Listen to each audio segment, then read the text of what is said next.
প্রত্যেক ব্যক্তিকে 7 বছরের যার বয়স পূর্ণ হয়ে গেছে, 7-এর উপরে যারা, মানে 8 বছর থেকে নিয়ে 80 বছর পর্যন্ত সবাইকে একাদশী করা উচিত।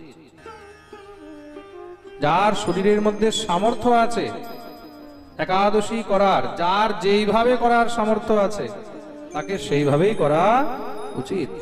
কার যদি নির্জলা থেকে করার সেই সামর্থ্য রয়েছে তাহলে তাকে নির্জলাই থেকে করা উচিত। কার যদি ফলাহার করে একাদশী করার সামর্থ্য আছে ফলাহার করে করবে, কার যদি শাকাহার করে একাদশী করার সামর্থ্য আছে শাকাহার করে করবে। যার যেটা সামর্থ্য, নিজের সামর্থ্য অনুসারে ব্রত উপবাস ইত্যাদি করা উচিত। প্রেম সে বলো। জীবনে কোনো সময় মাতা পিতাকে অবহেলা করবে না, চাহে যতই কিছু হোক। শ্রদ্ধা করবে, কোনো সময় তাদেরকে অবহেলা করবে না, বা নিজের মুখ থেকে তাদের জন্য কোনো কটু ভাষণ, কোনো কটু উক্তি এগুলো কখনো বলবে না। এটাও কিন্তু মহাপাপ। পিতৃমাতৃ দূষকাহা, তাদেরকে মাতা পিতার দোষী বলা হয়। হ্যাঁ, আরেকটি কথা, কেউ বলতে পারে কোনো মা বাপ সন্তানকে জন্ম দিয়েই ছেড়ে দিয়েছে, তার দিকে তাকায়ও নি, তার উপরে কি মাতৃপিতৃ ঋণ আছে? তার উপরেও মাতৃপিতৃ, তার উপরেও মাতৃপিতৃ ঋণ আছে। কোনো মা যদি নিজের সন্তানকে একদিনও দুগ্ধ পান করায়নি, তার উপরেও কি ঋণ আছে? তার উপরেও ঋণ আছে। কেন কি সে তোমাকে 8 মাস 9 মাস 7 মাস গর্ভে ধারণ করেছে। গর্ভিণী জনয়েত পুত্রম, সে তোমাকে গর্ভে ধারণ করেছে। তুমি গর্ভে যখন ধারণ করবে তখন সেটাকে নিজে বুঝতে পারবে। একটা সন্তানকে গর্ভ ধারণ করা এটা কিন্তু কোনো কম বড় ঋণ নয়। তার জন্য স্মৃতি শাস্ত্র কি বলছে? সন্তানকে যে গর্ভে ধারণ করেছে মা, তারও ঋণ সন্তানের উপরে রয়েছে। যদি 10 বছর পরে, 20 বছর পরে, 40 বছর পরেও সেই মায়ের সঙ্গে দেখা হয়, তবুও তাকে সেই মায়ের সেবা করা উচিত। প্রেম সে বলো। এই সংসারে ভগবান কখনো কাউর কোনো হিসাব বাকি রাখেন না, সবার হিসাব ভগবান বরাবর করে দেন। প্রেম সে বলো। তার জন্য জীবনে কাউকে কষ্ট দিতে গেলে, কাউকে দুঃখ দিতে গেলে মনে রাখবে, কাউর নিন্দা করতে গেলে তখন বুঝে যাবে যে একদিন তোমার সঙ্গেও তেমন হবে। প্রেম সে বলো। আমাকে সেদিন এক বাচ্চা প্রশ্ন করছে, বলে বাবা একটি কথা বলুন, এক দেহের মধ্যে কি 2 আত্মা কখনো প্রবেশ করে? অনেকে বলে না, বলে ভূত ঢুকেছে, দেবতা ঢুকেছে, বা এরকম কিছু হয়েছে। এরকম কি হয়? প্রশ্ন এমন করেছে। আমিও একটুখানি বিচার করতে লাগলাম, এরকম কি হতে পারে? তখন আমি বিচার করে শাস্ত্র গ্রন্থের মাধ্যমে দেখলাম এক দেহের মধ্যে 2 আত্মাও প্রবেশ করতে পারে। এমন অনেক উদাহরণ রয়েছে শাস্ত্রের মধ্যে। কিন্তু দেহের মধ্যে দ্বিতীয় আত্মা তখনই প্রবেশ করতে পারে, বা কোনো দৈবীয় শক্তি তখনই প্রবেশ করতে পারে যদি আমাদের দ্বারা কোনো প্রকারের কোনো ত্রুটি হয়, আমাদের দ্বারা নিয়ম নিষ্ঠার মধ্যে, আচার আচরণের মধ্যে যদি কোনো ত্রুটি হয়, তখন গিয়ে আমাদের দেহের মধ্যে কোনো অন্য আত্মা প্রবেশ করতে পারে। তো মন দিয়ে শুনবে, দেহের মধ্যে প্রবেশের স্থান কোথায়? আমাদের শরীরের মধ্যে 9টি দ্বার রয়েছে। কয়টি দ্বার রয়েছে? জোরে বলো। 9টি দ্বার। এই 9টি দ্বার দ্বারা দেহের মধ্যে প্রেত আত্মা থেকে নিয়ে দেবতাগণ পর্যন্ত প্রবেশ করতে পারে। তার জন্য আচার বিচার সংযুক্ত হয়ে চলা উচিত। এই বিষয়ে খুব সুন্দর প্রসঙ্গ আছে। যখন দেবতাগণ দৈত্যদেরকে পরাস্ত করেছেন, তখন দৈত্যদের মা ভগবতী দিতি নিজের স্বামীর কাছে প্রার্থনা করছেন, হে নাথ, এমন কৃপা করুন আমার গর্ভ থেকে যেন মহাবলবান সন্তান জন্ম নেয়। কেন? অদিতি আগে প্রার্থনা করেছে। তা অদিতির গর্ভের থেকে স্বয়ং ভগবান বামন রূপে অবতার হয়ে দত্তদের কাছ থেকে সব ছিনিয়ে নিলেন। অদিতির বোন হলো দিতি, এক তো বোন, তার উপরে আবার সতীন। তা দিতির মনেও ভাবনা হয়েছে যে আমার গর্ভ থেকেও যদি এমন কোনো সন্তান হয়, কোনো বলবান পুত্র হয়, তাহলে দেবতাদেরকে পরাস্ত করে দেবে।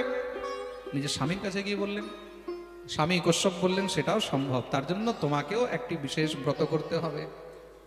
বলে কোন ব্রত? আমি সেই ব্রত করব। বলে তার নাম হলো পুংস বনব্রত। তার নাম হলো, জোরে বলো, হ্যাঁ কি নাম বললাম? পুংস বনব্রত। দেখো, দেব মাতা অদিতি ব্রত করেছিল, তার নাম ছিল পয়ব্রত। কি নাম ছিল? পয়ব্রত। দত্ত মাতা দিতি ব্রত করছেন, তার নাম হলো পুংস বনব্রত। পুংস বনব্রতের বিধান বললেন, ভগবতী দিতি ব্রত করছেন, ব্রত করাতে পরম বলবান অংশ তার গর্ভে এসেছে, দৈব অংশ স্বয়ং তার গর্ভে এসেছে, মহাবলবান। ইন্দ্র তো চিন্তিত হয়ে গেছে, বলে এর গর্ভের থেকে যদি সন্তান হয়, এই সন্তান তো আমাদেরকে সব সময় মেরে মেরে তাড়াবে। ইন্দ্র কি করলেন, তার সন্তানকে নষ্ট করার জন্য তখন এক ব্রহ্মচারীর রূপ ধারণ করে মা দিতির আশ্রমে গিয়ে উপস্থিত হয়েছেন। মা, আমি কশ্যপ মুনির শিষ্য, আমি কিছু সেবা করতে এসেছি। দিতি দেখলেন শিষ্য, ঠিক আছে, শিষ্যরা তো সেবা করতেই থাকে, আচ্ছা ঠিক আছে, আমাকে কিছু সেবা দেন। ঠিক আছে, তুমি এখানে আশ্রমের মধ্যে ঝাড়ু টাড়ু লাগাতে থাকবে। ঝাড়ু লাগাচ্ছে, ঝাড়ু লাগাতে লাগাতে মোছাও লাগাচ্ছে, মোছা লাগাতে লাগাতে গরু আছে, গরুরও সেবা করছে। একদিন মা দিতি খাবার খাচ্ছে, সঙ্গে সঙ্গে দৌড়ে গিয়ে থালটা নিয়ে নিয়েছে, বলে মা মা থাক থাক, আমি ধুয়ে দেবো। থাল নিয়ে ধুয়ে দিচ্ছে। মা বসে আছে, হাত ধুতে যাবে, আপনি বসুন আমি হাত ধুয়ে দিচ্ছি, হাতও ধুয়ে দিচ্ছে। সেবা করতে করতে এতটা বিশ্বাস জিতে নিলেন, মনে হলো বোধহয় এটা কোনো আমার পূর্বজন্মেরই পুত্র ছিল। এতদিন পর্যন্ত মা দিতি নিজে নিজের কাজ করছেন, নিজের বাসন নিজে ধুচ্ছেন, নিজে উঠে হাত ধোয়, মুখ ধোয়, পা ধোয়, কুলকুচি করে, কান শুদ্ধ করে, নাক শুদ্ধ করে, চোখ শুদ্ধ করে, তারপরে গিয়ে ঘুমায়। একদিন কি হয়েছে, ভগবতী দিতি রাত্রিবেলায় শয়নের পূর্বে দুগ্ধ পান করেছেন। দুগ্ধ পান করে এবার যাবে তাড়াতাড়ি করে হাত মুখ ধুবে, পা ধুবে। সঙ্গে সঙ্গে ইন্দ্র সেখানে ব্রহ্মচারী রূপ ধারণ করেছেন, মা আপনি বসুন আমি আপনার হাত ধুয়ে নিচ্ছি। তাড়াতাড়ি করে দুগ্ধ পাত্র নিয়ে গিয়ে হাতটা ধুয়েছে, ওখানে বসে আছে, গল্প শুরু করে দিয়েছে। কথা বলতে বলতে বলতে বলতে কোন সময় যে দিতির ঘুম পেয়ে গেছে।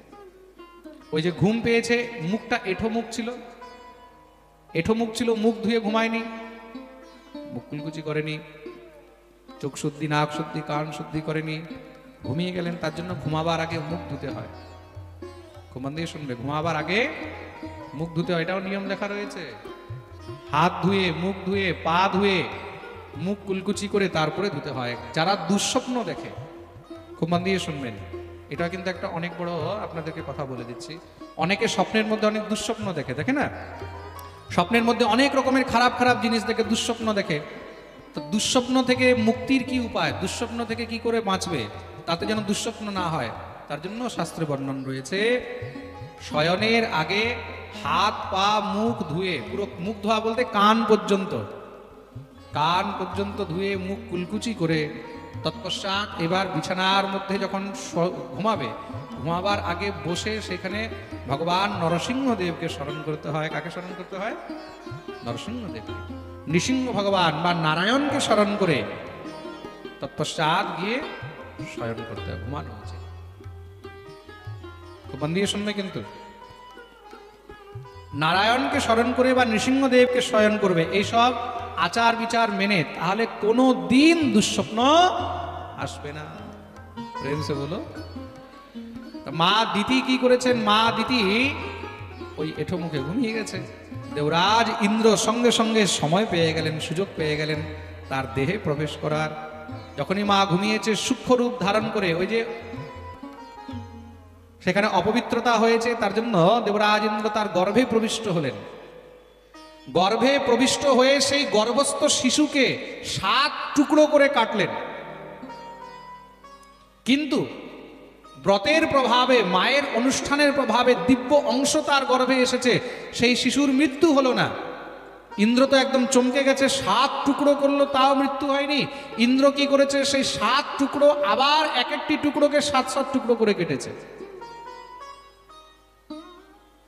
7টি টুকরোকে 7 টুকরো করলে কত হলো? 49। সেই 49টি টুকরো করার পরেও তাদের মৃত্যু হয়নি। তখন গিয়ে তারা দেবরাজ ইন্দ্রকে হাত জোড় করে বলছেন, প্রার্থনা করছেন, হে দেবেন্দ্র, আপনি কেন আমাদেরকে মারতে চান? দেবেন্দ্র বললেন, মারবো না কি, ছেড়ে দেবো? তোমরা জন্ম নিয়ে আমাদের শত্রু হবে, আমাদের সঙ্গে যুদ্ধ করবে, তোমাদেরকে কি ছাড়বো?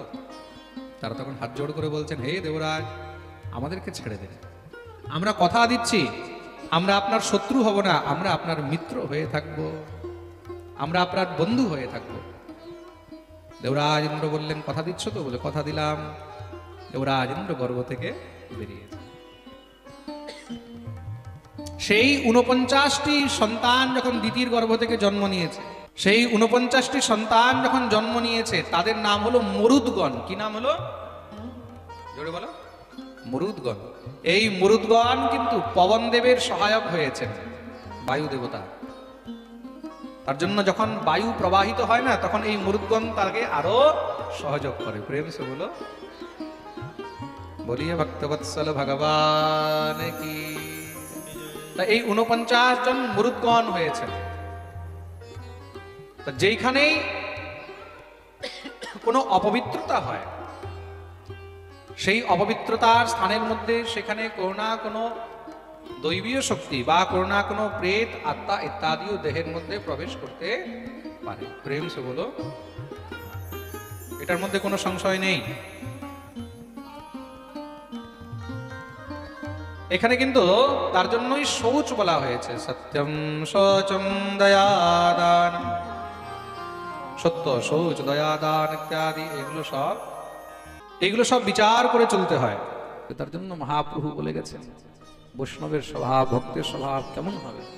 তৃণাদপি সুনীচেন তরোরপি সহিষ্ণুনা আমানিনা মানদেন কীর্তনীয় সদা হরি।